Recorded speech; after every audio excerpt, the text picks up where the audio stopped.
Year 12, and welcome back to our second video. And in this video we will be starting to look at how we can input various data and make sure it's the type of data that we want. So let's have a reminder of where we should be at. Well, the first thing is we should have created our graphical user interface. So make sure that you've got your list box, your 4 buttons, your labels and your blank labels where the average output will be. In this video we're looking at input boxes. We're going to be checking those numbers to make sure they are numbers and within a range, and we're going to create some message boxes to show what errors have occurred if they have occurred. So let's get on and start that now.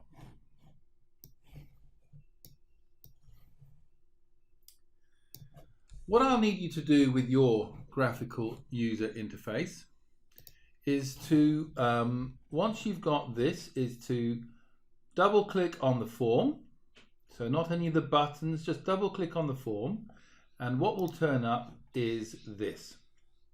Now, I'm going to be typing in some of the details. So we're going to be initializing some variables, and then we're going to be creating a function. And then we'll create a button which will call that function. So let's have a look at, first of all, doing the declaring. Now, you're welcome to move your video along a bit quicker if you wish, but at some point I'm going to explain why we need all of these variables. So the first thing we need to do is to create a comment. So I use an apostrophe, and we use comments in order to be able to tell everybody and explain what each of the lines of code does, so that someone can pick it up and modify it if they ever need to. So my first comment is going to be declare and initialize variables.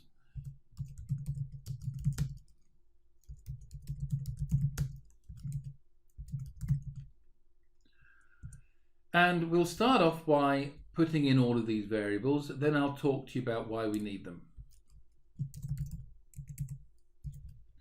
Now, when the Visual Basic gives us what we want, you can type it in, but I find it's easier just to press the tab bar, and then I start typing in the name of my variable. Now, because it's a variable, we start with a small case, not a large one. If it was an uppercase letter, we'd be saying that it's going to be a constant. But all of these are going to be variables. Small shirt average. And we're going to be making that as a decimal. And we'll initialize it like this. Now, we put our variables in the form area so that once the form is opened up, it will activate everything in this area, and we want everything to be set at a 0 so we have fresh data moving in. Here is our second one.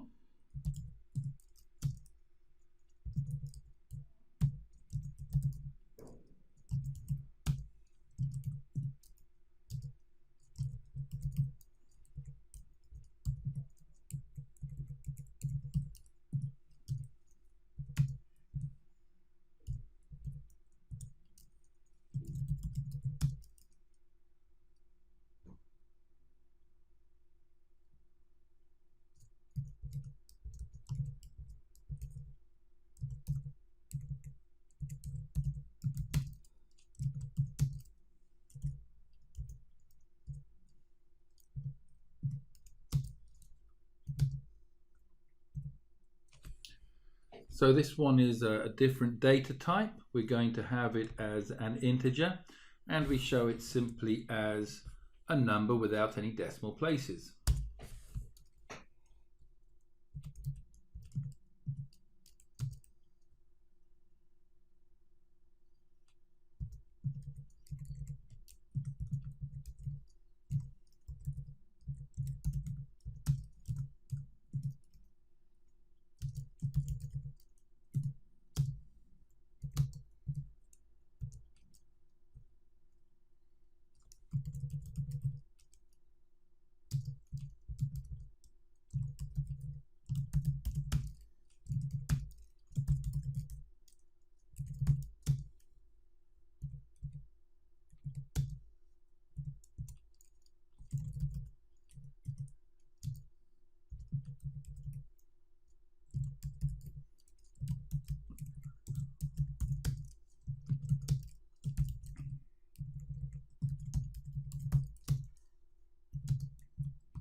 Okay, so this one's a little different. Here is our data structure. It's an array, and we are basically making sure that any information that goes into this array is going to be starting at index 0, so the start of the array.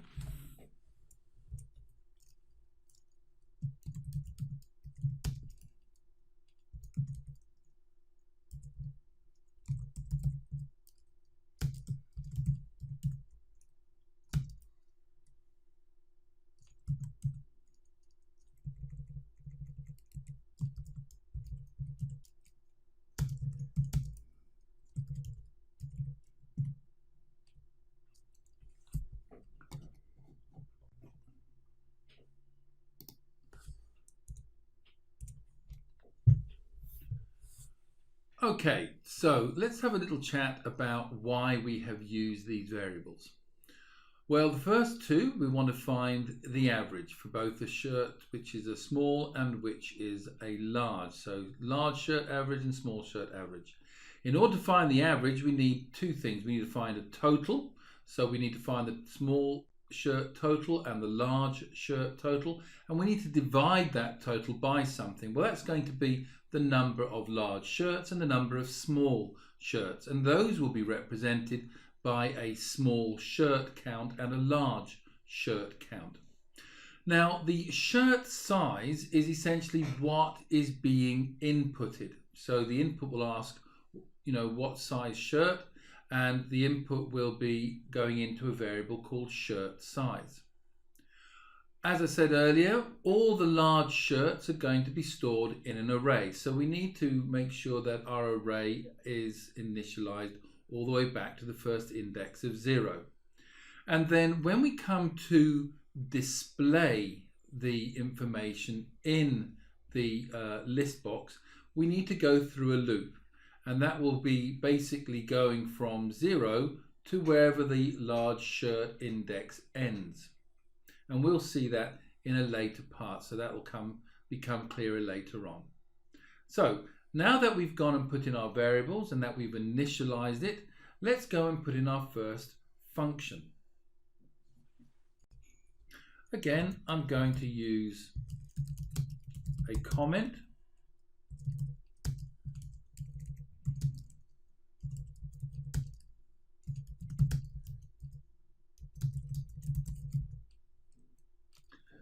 And we're going to start off with a private sub.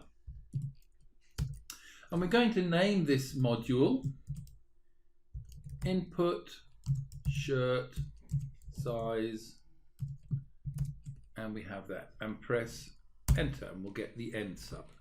So when we're creating our modules, we want to make sure that it is descriptive and it's going to do what we expect it to do. Okay, so what we're going to do, we're going to get the initial input. So let's just type that in here. So obviously we need to get the data going into the program. Now to do that, we're going to need a input box. So we start with dim because we do have this variable, this local variable, in which is going to be the input shirt size. And we're going to have an input box which will say, please enter shirt size. I'm going to close it, and we're going to put in here shirt size.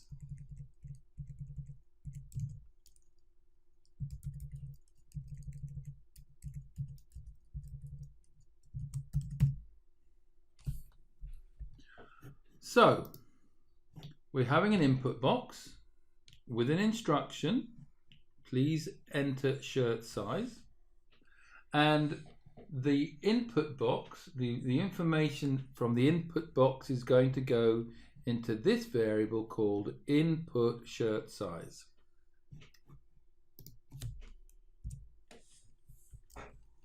Now we need to do some checking.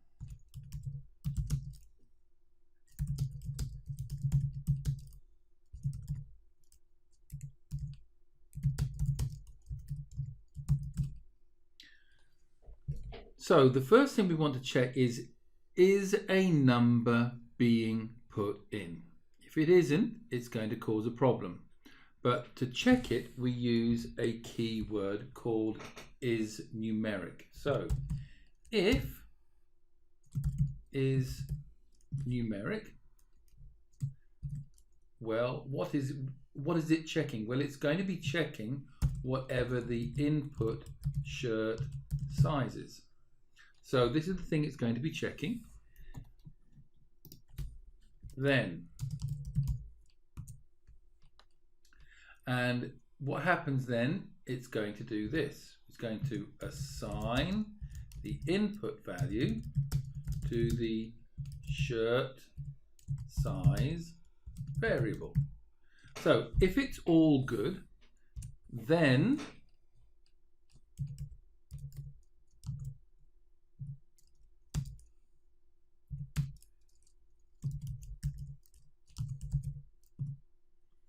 that's what's going to happen. So what we've just done, we've had an input box, we're going to put in the shirt size. Whatever that information is goes into a variable called input shirt size. Now we need to check to see if it is actually a number, and we do that by using this key function called isNumeric. So if isNumeric, that is the input shirt size, then if that is true, if it is actually a number, then that variable value goes into the variable shirt size.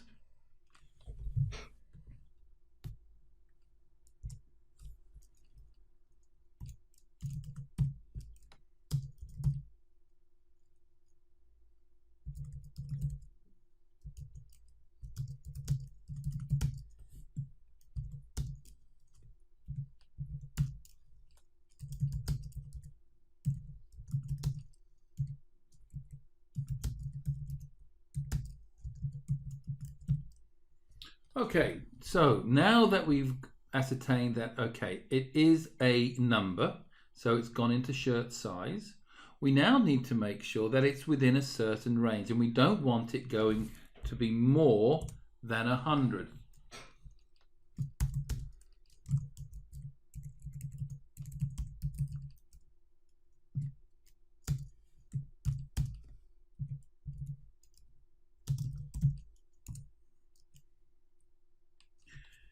If it is more than 100, then the message box is going to do this.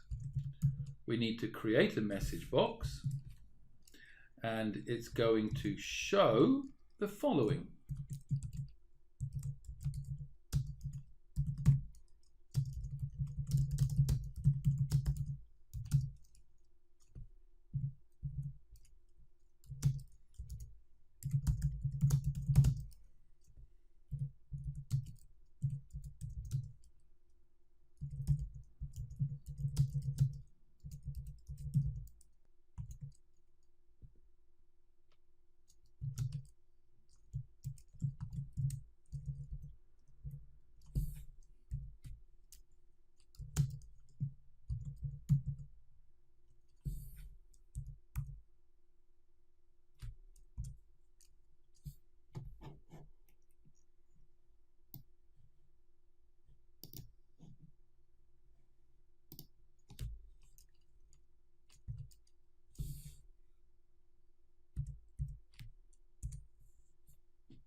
Comma, and we're also going to show an icon.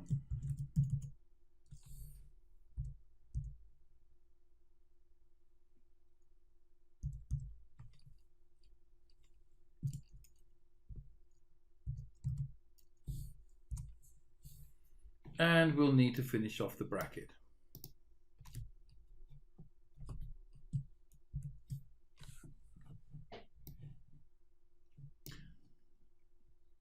Let me put this on another line so that we can see what is going on. So what we have here, we're saying if the shirt size is more than 100, then a message box is going to show the following. Shirt size needs to be less than 100 Values over 100 will terminate the program. We have this in speech marks. Then we have a comma. Then we have speech marks, and we're going to put in the word error, and that's going to be the title of our message box. After the closing speech mark, we have another comma, and we want to put in a button. So we put in message box button. What's it going to show? It's going to be a full stop, a period, and we select OK, and then there's a comma, and we want to have an icon. So we have message box icon with a full stop or a period, and we choose error and close the speech marks. Okay, and we want to do something else. Once it's gone and done that, we actually want to come out of the whole procedure because we want it to stop. So what we do, we put in exit sub, and that will come out of this actual module. Right, now we need to close off the if statement. So we've got it here, we go end if, and once we've gone and put that in,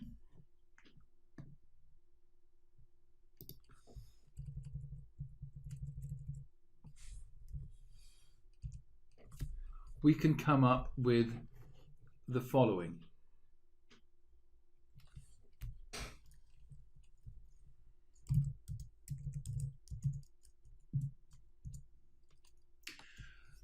And what we want to do, we're going to say, okay, if it's a number, and if the number is more than 100, there's going to be an error message. If the input is a letter or a symbol or anything other than a number, there's also going to be a message. So let's make that a comment. If the input value is not numeric, then display error message. And so what are we going to put in? Well, we're going to put in a message box, and it's going to show brackets, speech marks, please enter numeric value, close speech marks, comma, error, and after that we're going to put in another comma, and we'll have a message box button with a period, and we are going to want to have OK. And we will want to have a message box icon, full stop, and we'll have that as an error. And we have gone and completed that. Right, and we also want to stop any task early, and we'll put in another sub. So we'll just say stops the task early, and we want to exit the sub. We have an end if, or we should get rid of these end ifs, they've obviously been put in, and end sub.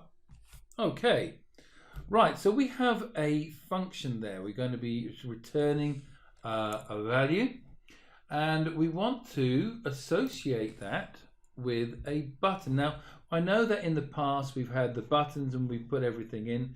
I'm simply showing you another way.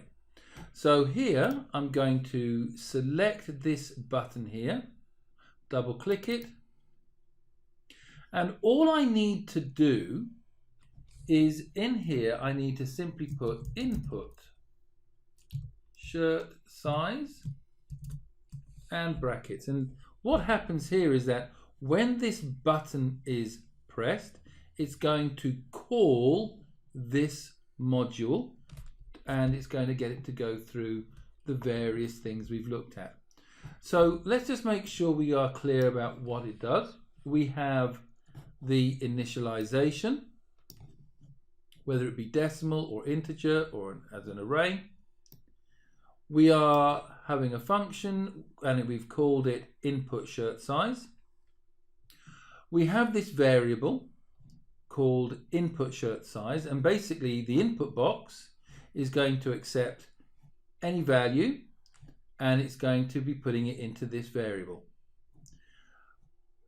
The isNumeric function will check to the input shirt size variable, and it's going to say if it is a number, well then that value goes into the shirt size variable. If that shirt size is more than 100, well, we're going to get an error message which is saying you can't do it over 100, and we're going to come out of the program and it's going to exit this module. However, if the information is not a number but a letter, we're also going to get a message box which says that we need to put in a number.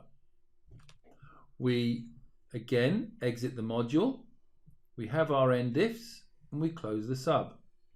Then we opened up the button start, and we've simply put in this function to call it when this button is clicked. So let's see what happens.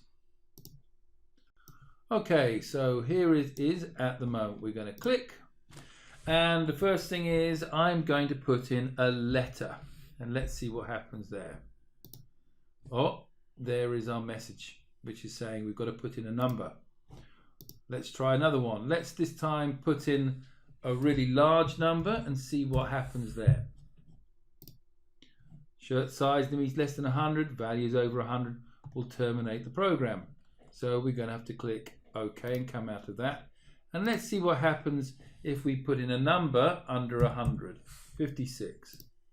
OK, and there's no message there. So that's what we are trying to achieve. So go and have a go at putting that bit of code in and making sure that you've got your message boxes, your input boxes, that there's what validation we've talked about is working, and I'll see you in the next video. Thanks for watching. Bye-bye.